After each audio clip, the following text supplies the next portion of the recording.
Hello, gorgeous. Welcome to HG Radio, everything beauty, cancer, and inspiration. Here is your co-founder and host, Kim Becker. Hello, gorgeous, and thank you for joining us today. I'm your host, Kim Becker, and this is Hello, Gorgeous, everything beauty, cancer, and inspiration on Society Bites Radio, social interaction for the mind and soul. This episode is brought to you by Amplified Marketing Group. They specialize in affordable mobile solutions that will get you noticed and help you retain customers. Check them out at yourphoneguy.com. Our guest today is Dave O'Connor. Dave, also known as Irish Dave, was born in Dublin, Ireland, and moved to the United States in 2014. He was a radio host for almost 7 years on Ireland's most listened to top 40 radio station called iRadio. At age 30, he had somewhat of a third life crisis and decided to set his sights further afield and move to Southeast Asia to work for an English-speaking media group. In 2014, he was offered a contract in the United States, and he had a successful run and worked on radio in Southern Indiana until March of this year before embarking on an entirely new career.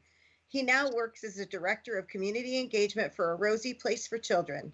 Dave became a husband to his wife, Christine, in October of 2019, and he recently became a homeowner in Mishawaka, and he's also a pilot. Hi, Dave, and welcome to the show. Thank you. Hello. It's the first time my name and the words "hello, gorgeous" have ever been used together. Well, I wanted to make this really special for you, so I'm grateful that I got to be the first. No, I love it. I love being called gorgeous. I wish I could be called hello, gorgeous more often.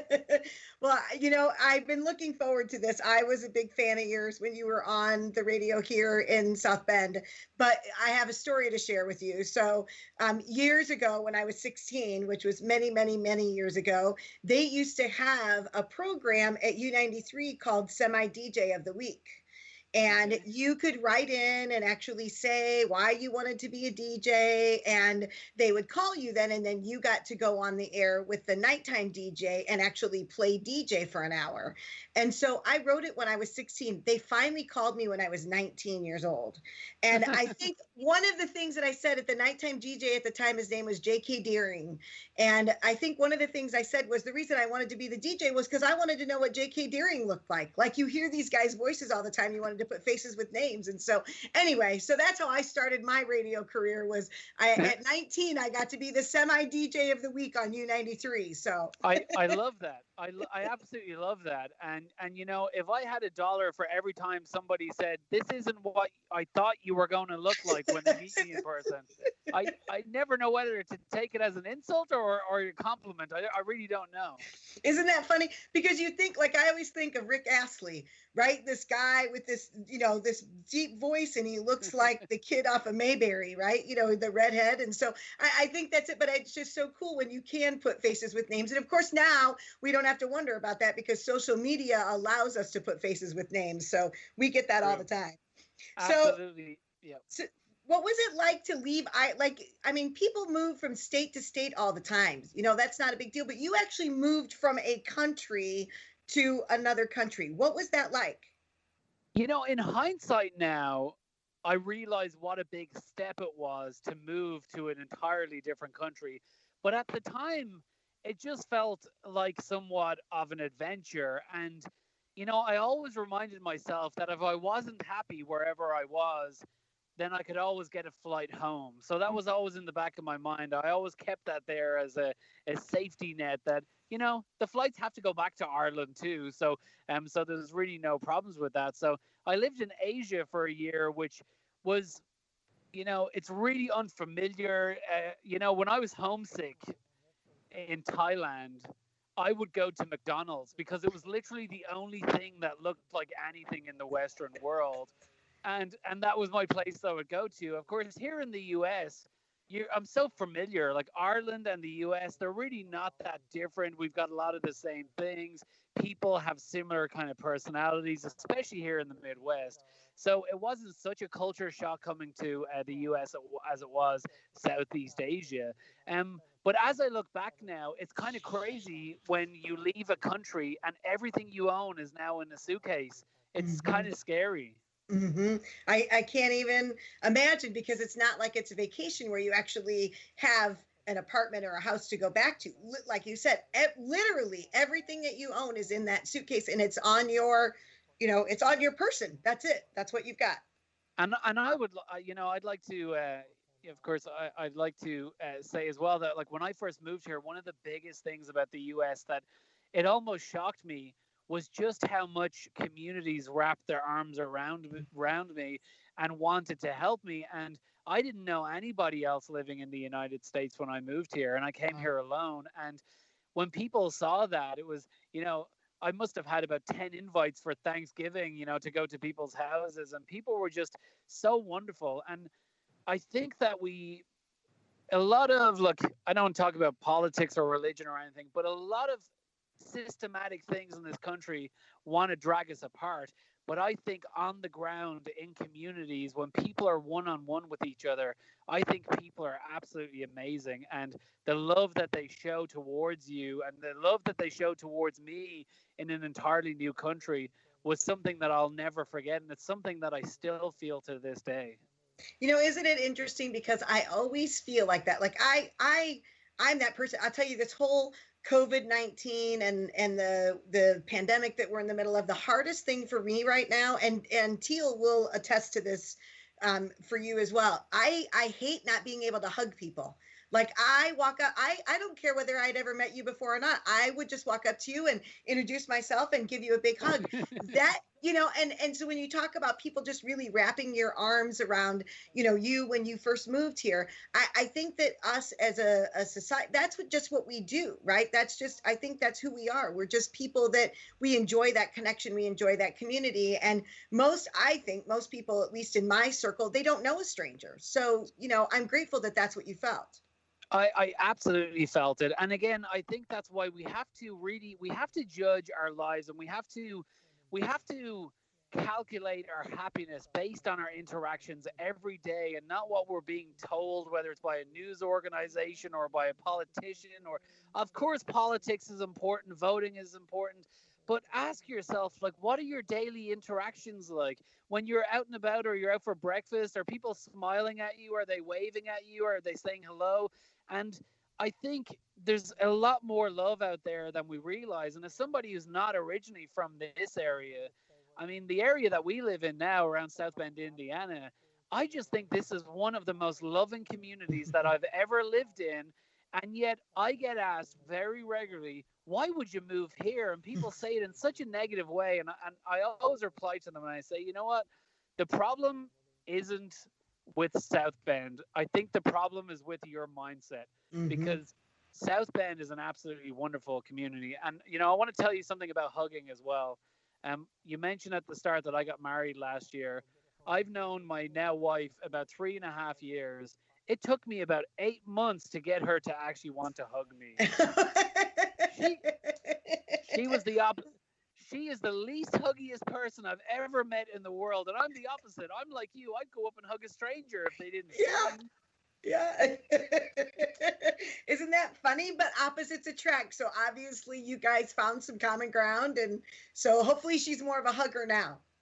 She is now. She doesn't kind of groan as much as she used to when I hug her now, and she doesn't seem to be as repulsed by it as she used to be at the start. So. Well, that's good. So how did you start your career? Like, how did you become a radio host? Like, what did you just wake up one day and say, I think I want to work on radio? How did that come to you? I'm 36 years old now, but morning radio has made me look more like I'm 56 years old.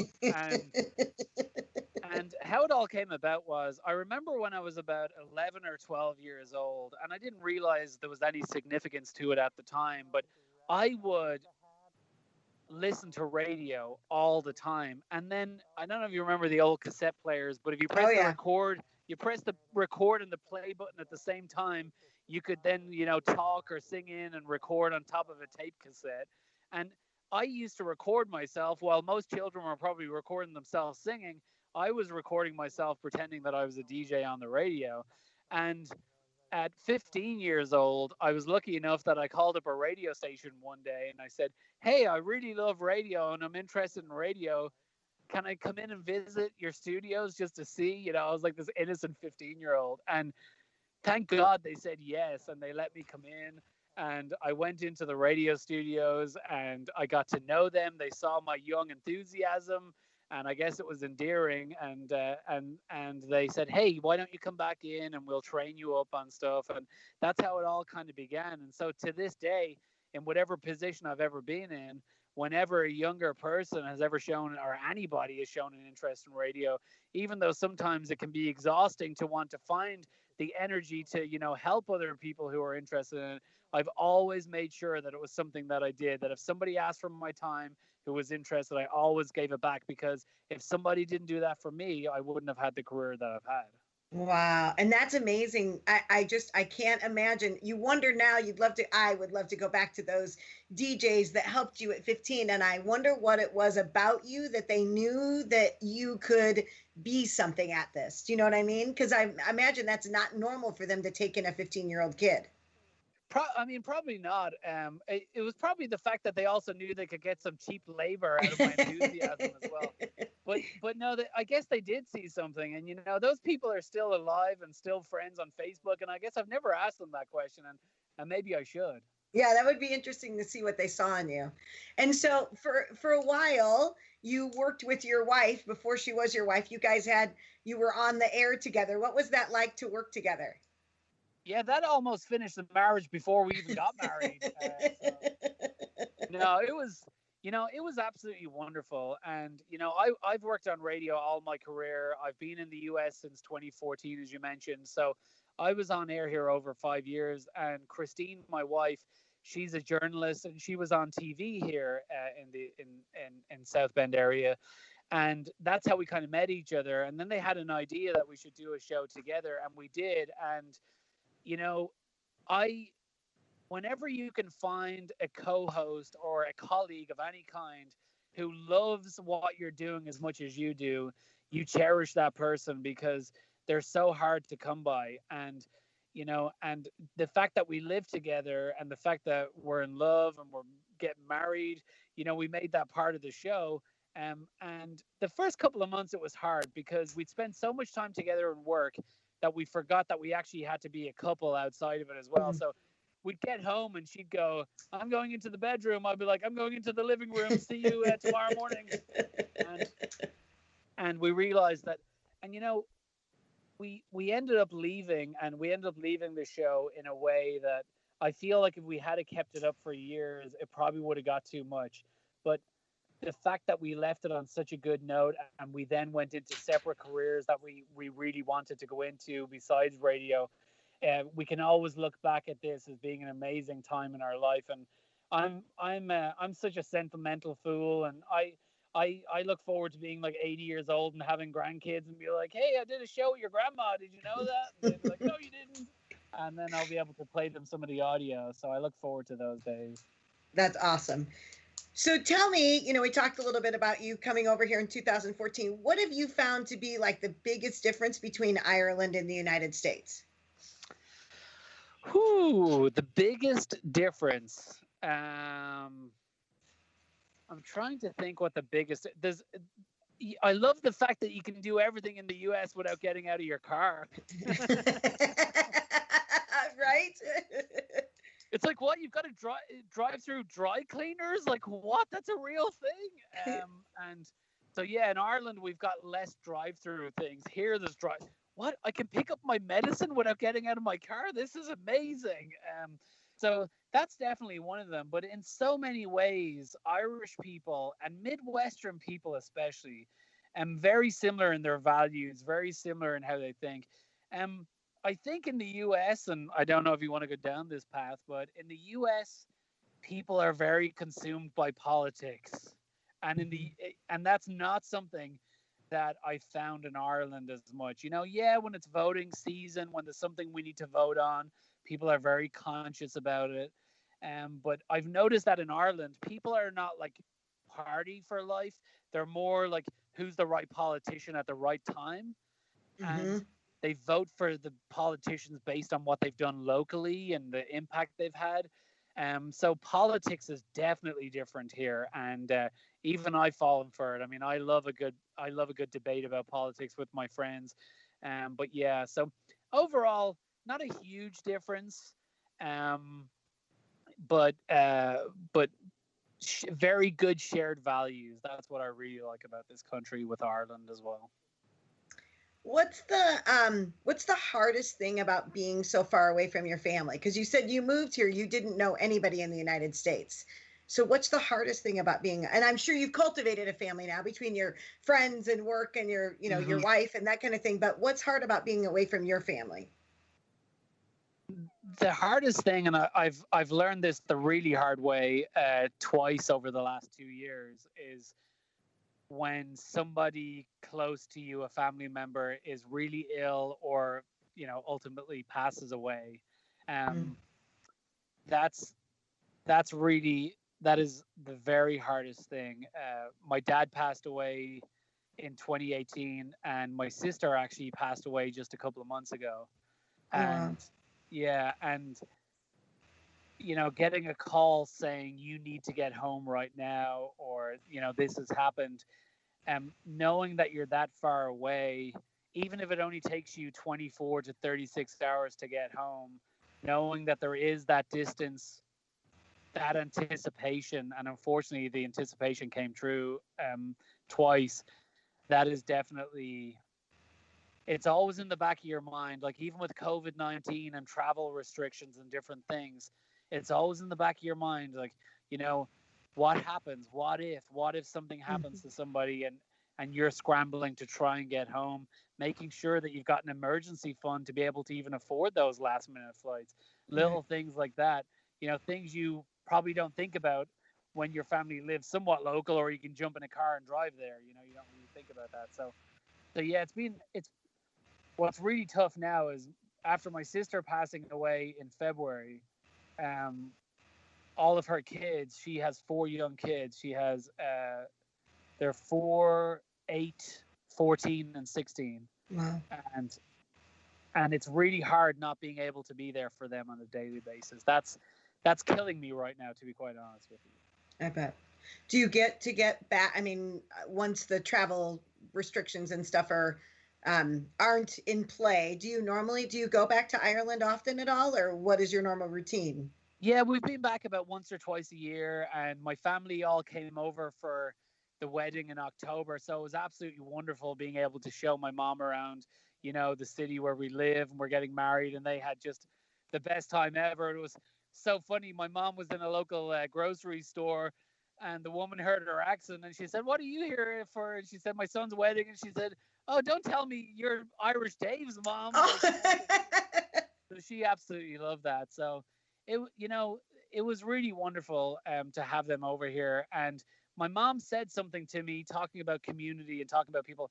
My mom said something to me that was the most powerful thing. She said, "Now that I've met all the people that you have around you, I don't feel so bad about living in a different country to you anymore." Wow. Now, if that Wow. isn't the power of community, I don't know what That is. speaks volumes. Yeah, that speaks volumes. And when she could sense that, that's huge. And, I have a son who's going to be 18 next month. And so, that's what you want, is what you want your children to be happy. You want to make sure that your Mhm. kids are safe. And so I'm sure that that did her heart good being here where you are. Yeah, it gave her a sense of being able to imagine where I am, and you That's know, right. she got to meet all my former, she got to meet my colleagues from the radio station. Of course, Teal, who's now, my boss. She's the CEO of A Rosie Place, where I'm now working, and she was there because she's been my friend for like a couple of years, and so she got to meet all the important people in my life. That's awesome. So talk to me a little bit about that. So you decided to like change careers recently, like really change careers. So what was your motivation to do that? So in September 2018, I had a radio interview scheduled with Teal from A Rosie Place for children. So a friend of mine from Notre Dame had recommended, "Hey, you got to have Teal on. What she's doing is amazing, and what they're doing at A Rosie Place is amazing." And I said, "Okay, we're a community-driven show." And she came in, and she spoke to me about A Rosie Place for children, and about all the amazing work that they're doing for children who are medically fragile in the state of Indiana. And she asked me, she said, "Hey, would you like to come for a visit?" And I said, "Yes, absolutely." And I did. I went to visit a couple of weeks later, and it was one of those places where I've worked with a lot of nonprofits, I've visited a lot of nonprofits, and I appreciate all the work that's being done by local organizations. But A Rosie Place for Children hit me in my heart in a way that no other not-for-profit had ever done before. Something just hit me about what they're doing. And I said to her, I want to help you guys out in whatever way I can. So that kind of built up a friendship, and I became an ambassador for them. And then over the next year and a half or so, I was more involved doing different things. And then this opportunity came up to be their director of community engagement. And I spoke to my wife about it, and she had just been offered a new job with the local police department and different things. And it was just absolutely the right move at the right time. And it's to leave a career that you've had for, since you were out of high school, basically, is a big step. But because of the work that they're doing at A Rosie Place for Children, I never had 1 ounce of doubt that this was the right move. And I'm so glad that I've done it. Well, and I have gone out. Teal and I met years ago when we first started Hello Gorgeous.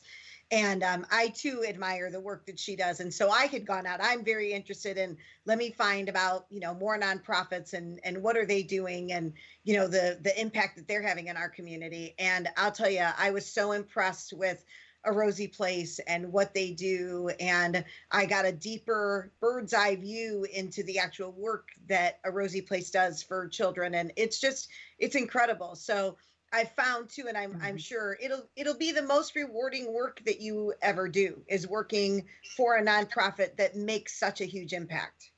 Absolutely. And, even though on the outset it looks like, oh, you went from radio to this, that's a big career change. But actually, my whole motivation on radio for a long time has been trying to make a positive impact on the community. And I've tried to use that and use my, public means and social media and different things to do that. And it's very similar to what I'm doing now. I mean, I'm using all these channels to try and, do something good in the community. And there's so many angles of A Rosie Place for Children that I absolutely love. Like, for example, for anyone listening who doesn't know, so they provide respite for children who are medically fragile. So when you say medically fragile, it's like, it's such a, no one child is like another in the medically fragile world. And so they get exceptional medical care when they're here at A Rosie Place. We have 33 nurses who are on rotation at A Rosie Place for Children, and they come in, they deliver the medical care. Then we've got support staff and other staff who, there's so much fun had here. So we like to say that our medically fragile children, they come here for sleepovers, and they come here to build friendships. And often their first friends ever are at A Rosie Place for Children, which is amazing to think, because they're so isolated at home because of their medical fragility, that often the first place they actually interact with other kids is here. And that's absolutely beautiful. And this is the first and only in the entire state of Indiana. If it wasn't for A Rosie Place for Children, these kids would have no services. And that's just not okay. That's right. I agree. So tell our listeners where they can find out more about A Rosie Place for Children. If you go to arosieplace.org, that has, it's just ROSIE, arosieplace.org. You can also search for us on Twitter or Instagram or Facebook. We're across all social media. And you can also text 4Rosie, just the number 4, ROSIE, to 44321, and we'll send you back some information there as well. Awesome. Well, thank you so much. We are out of time, but I so appreciate you taking the time to come and share your story with me and with our listeners. I really appreciate it, Dave. Thank you so much. And again, these families, without A Rosie Place, it's the only opportunity that parents have to, regroup with their marriage, with their siblings, the other kids. So even if you just find out more information today, that would make me so happy. arosieplace.org. So Kim, thank you so much. And one more time, can you say goodbye, gorgeous? Or Yes, for you, I will say goodbye, gorgeous Dave. oh yes, that was beautiful. If you have any questions or comments or would like to know more about the guests on our show or for more information about Hello Gorgeous, feel free to contact me at kbecker@hellogorgeous.org or visit our website at www.hellogorgeous.org. We also invite you to follow us on Facebook, Instagram, and download our mobile app. Thank you for joining me today on Hello Gorgeous, Everything Beauty, Cancer, and Inspiration. I'm your host, Kim Becker. And until next time, stay gorgeous. Another beautiful day, walking in the sunshine, spending the time with you. Last night we had a good time, dancing in the moonlight and loving the night away. I can't imagine what it'd be like. I can't imagine what it'd be like. I can't imagine what it'd be like without you. I can't imagine that.